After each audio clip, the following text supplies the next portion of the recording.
Oh, hello YouTube. Today on The Naughty Librarian, we are continuing our horror series, and this time we're talking about things that will eat you. So zombies and vampires, basically.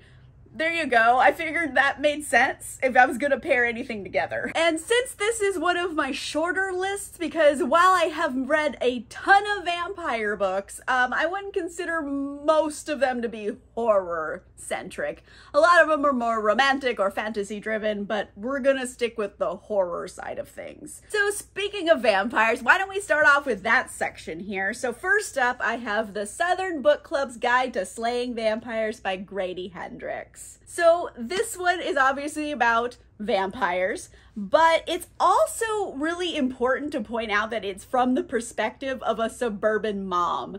And this is the one character that is always overlooked in like all media and in real life. So it's kind of making these characters that are so the mundane characters the heroes of the story. So I love that aspect of it. And also they're trying to kill an evil vampire with no support from anyone because no one believes them. However, they know they're right. And there's a lot of other more run-of-the-mill mundane horrific things in here, like abusive relationships and gaslighting and all those type of toxic family drama type of things as well, but it does feature a very scary vampire in it. I went into this book not knowing anything, and personally I wish I would have checked the trigger warnings before reading it, so I do recommend doing that because there's some stuff in this book that's really unnecessary and it's gross. All right, let's wait for the ice cream man.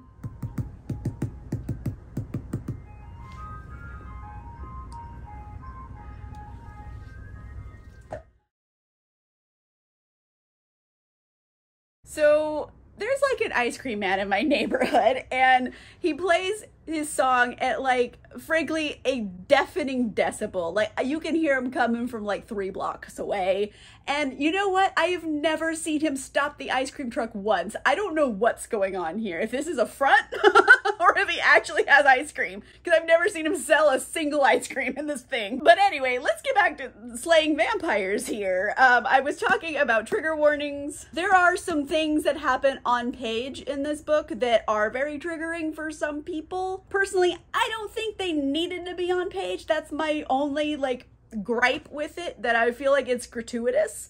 But I mean, it's a genuinely scary, evil vampire book, so there is that. Speaking of horrific vampires, I'm gonna go ahead and put Empire of the Vampire by Jay Kristoff on this list. This is a chunky boy. This is an undertaking, and it has a lot of lore in it, as well as a lot of fantasy world building here. But the main part of this fantasy world are horrible, psychotic, bloodthirsty vampires with no regard for anything but themselves. So definitely a very, very vicious enemy to have.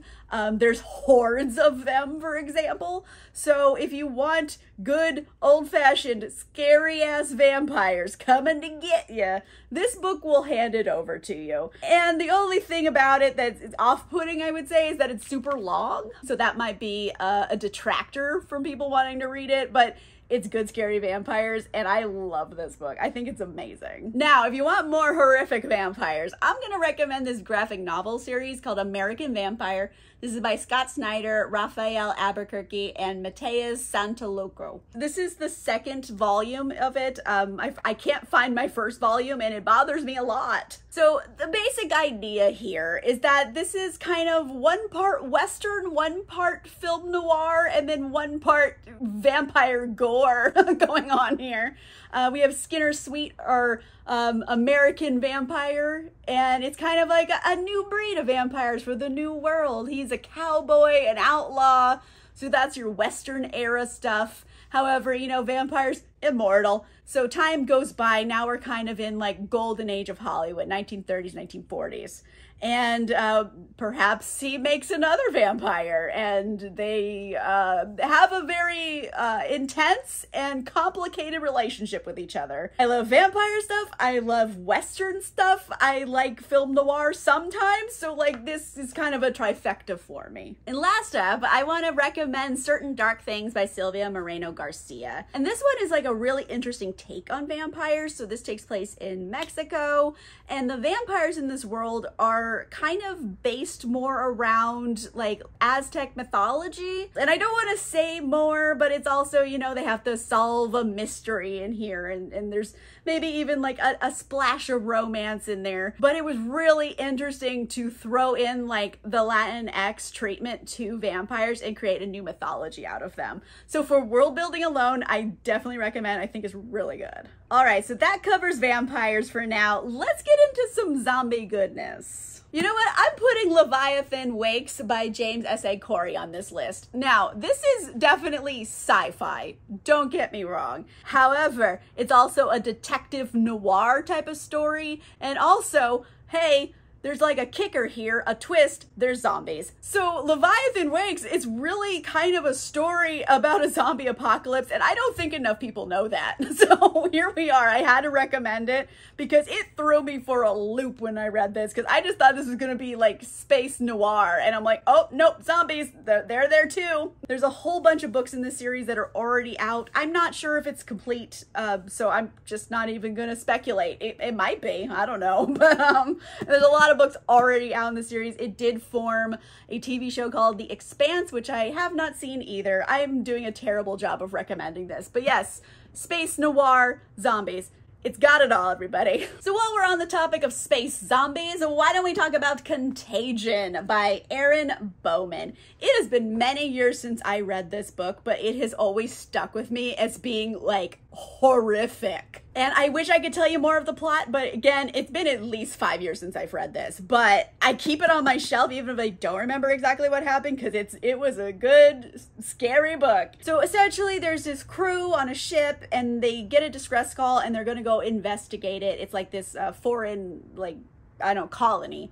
And they get there and they're like, yikes, everybody's dead. I don't know what happened here. And then, uh-oh, maybe they're not actually so dead as we thought. So things go from bad to worse very quickly in this one. But yeah, if you just want space zombies, I think this is a good pick for you. And I do think this is a duology, and the second book is already out as well, so you can just binge the whole thing. One of my all-time fave books is Dread Nation by Justina Ireland. This is a duology. The second book is already out, so you can binge read it. But this is kind of like alternate history. Like, what would happen, like Civil War era, if all of those dead bodies that were fighting decided to get back up? It's a problem. Now they have zombies on top of like fighting a civil war. And it makes them invent things that weren't invented in this time period much sooner due to necessity. It's like you can't take your horses around town. Zombies eat horses like kind of a lot. It's a problem in this world. So they're inventing cars sooner.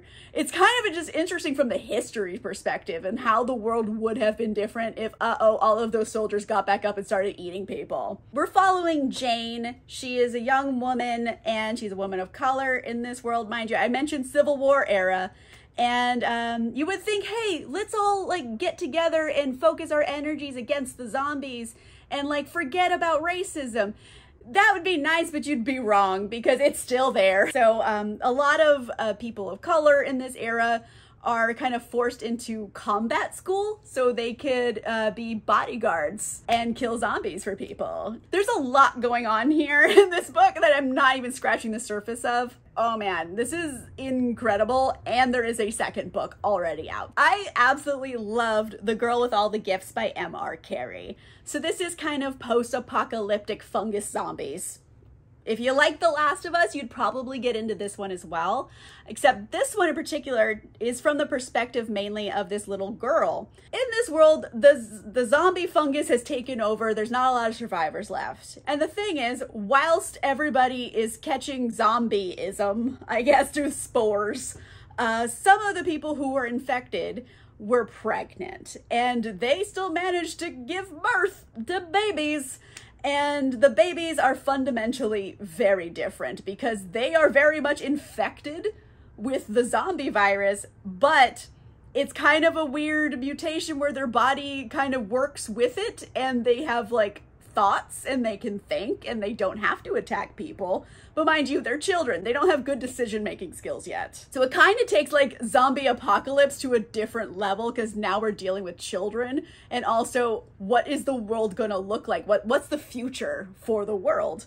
So really, really good. It asks a lot of important questions, and also it's just kind of like really action-packed, super cool, lots of like really scary zombies. I loved Warm Bodies by Isaac Marion. It is criminally underrated because mainly it's because they made a movie that is just not the right tone for the book. The movie is kind of like, oh, it's a silly rom-com. It's funny. It's like, oh, a zombie and a girl, they get in a relationship. What? And Warm Bodies, it does have that at its core. We have a zombie named R, who's kind of, I don't know, he thinks a lot for a zombie. So he's a little different. Maybe he's more evolved of a zombie.